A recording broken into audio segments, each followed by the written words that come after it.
বন্ধু কেমন লাগেছে? সেই অসাধারণ অসাধারণ। আসসালামু আলাইকুম ভিউয়ার্স, জানেন তো শুক্রবার মানে খুব আনন্দের দিন হয়। আর এই আনন্দের দিনে কিন্তু অনেক জায়গায় ঘুরি, আর চলে আসলাম আমাদের এই রসগোল্লার এখানে।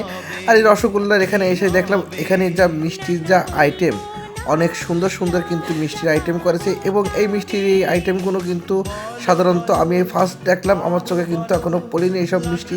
আপনারা জানেন যে মিষ্টি দইয়ের দিক দিয়ে কিন্তু আমাদের কুষ্টিয়ায় কিন্তু ভালো নাম করে ফেলেছে। আমাদের কুষ্টিয়ায় কিন্তু অনেক ভালো ভালো মিষ্টি এবং দইয়ের দোকান আছে। এইসব মানসম্মত জিনিস যদি তোলা যায়, কোয়ালিটিপূর্ণ যদি তোলা যায়, মানুষের মুখে যদি স্বাদ লাগে, অবশ্যই মানুষ কিন্তু সেই জায়গাটাই কিন্তু ভিড় করবে।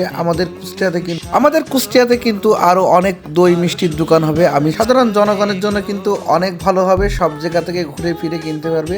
আর আমি যতদূর জানি এই দোকানটা হচ্ছে আমাদের শিশির ভাইয়ের বোনের দোকান। সে কিন্তু থানার মোড়ে কিন্তু এই শাখাটা করেছে। আলহামদুলিল্লাহ, আপনারা যদি থানার মোড়ে চলে আসেন দেখতে পারবেন রসগোল্লা নাম দিয়েই আছে সাইনবোর্ডে, সেখান থেকেই কিন্তু তাকালেই কিন্তু দেখা যাবে। আল্লাহ হাফেজ।